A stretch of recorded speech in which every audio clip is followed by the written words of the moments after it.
فدي برضو بس انا ميزه قويه. طبعا، اه. بس انا عايز اصحك بصراحه يا أستاذ محمد.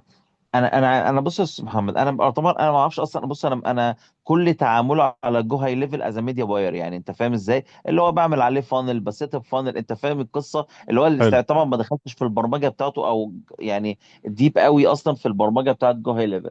بس انا عايز افهم حاجه.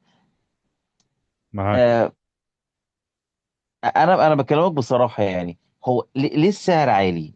يعني إيه الفكره دلوقتي مثلا ان انا هدفع مثلا $900 في السنه، تمام؟ ده مثلا بلس غير مثلا ال الاوتوميشن والكستمايزيشن بتاعه. يعني انا ممكن مثلا اقفل لي مثلا $1000، $1200، انت فاهمني ازاي؟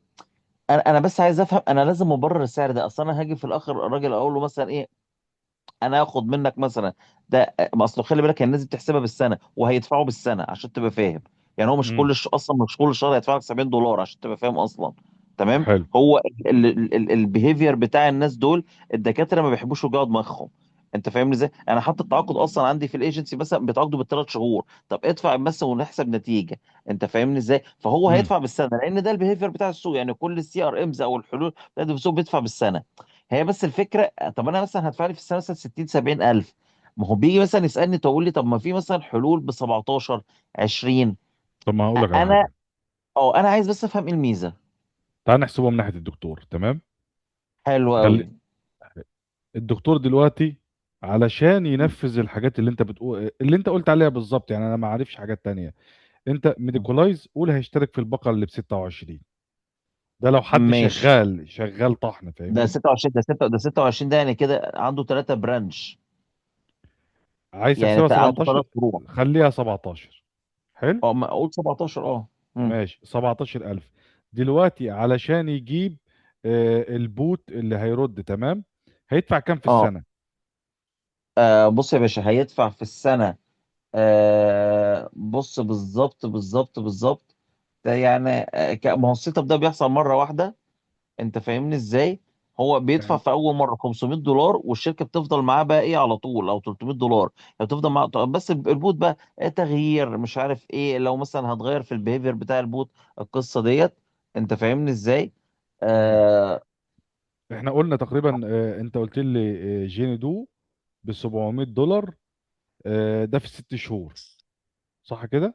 ده في 6 شهور. اه. طيب لو حد هيشترك سنوي. حقيقي ما سالتش والله يا استاذ محمد، حقيقي فعلا يعني صح. طيب نحسبها ايه؟ ماشي يا عم، ست خلي شهور بالك $700 دول اصلا في منهم تقريبا $400 توكن اصلا. ما انت قلت لي غير ال 300 توكن. اه، غير انا بص بص ما هو في بص 300، في بص 300 يا استاذ تكلفه. محمد، بص. مم. انا لما بسأل على العميل مش قصدي حاجة، انا بحاول اساعدك ان انت تماركت الموضوع، مش يعني بالظبط، ايوه، انا دي مش الحته بقى اللي انا لحاجة، عايزها. فاهم. انا بس فاهم طبعا، انا يعني فاهم. انا ايه، مش عايز مم. افهم الشغلانة والدنيا دي. انا بس عايز لا، ادي لك هو ما سنس في من اصلا. عندي. لا، ان ثانيه بس عشان بس تبقى فاهم، انا الجيني دي مش تبعي اصلا. ما انا بقول لك بس عشان اه. يعني اه. ما تحسش بحاجة مش لطيفة. لا لا انا خالص. بسأل، اسال بسأل على براحتك الجزئية. نهائي. والله بسأل على الجزئية دي لا علشان لا لا الصراحه، احاول اديك لا الكي. لا تجد اي حرج خالص في انك تسال. بص يا باشا، اللي انا اعرفه عن جيني دو، بص يا باشا، شركه جيني دو ديت اصلا مم. هو عارفها من قبل ما انا امسك معاه. تمام. هو مم. اصلا متعاقد معاه من قبل ما انا امسك معاه. تمام. اللي هو قاله لي، انت فاهمني ازاي، ان هو مم. دفع $700. مم. بس انا مش فاكر يا 300 يا 400 الفيس بتاعت الشركه، وال $300 التانيين توكنز. ده كشحن اولي. وبعد كده لما هو الدنيا معاه بتعلى او بيجي له رسائل كتير وبيستهلك توكنز، بيقولوا له مثلا انت لازم تدفع عشان الاي اي بوت ما يوقفش. ده الكلام اللي وصل لي منه فقط لا غير. هو الراجل شغال دلوقتي حاليا بالسيستم ده. انت فاهمني ازاي؟ وهو مم. موجود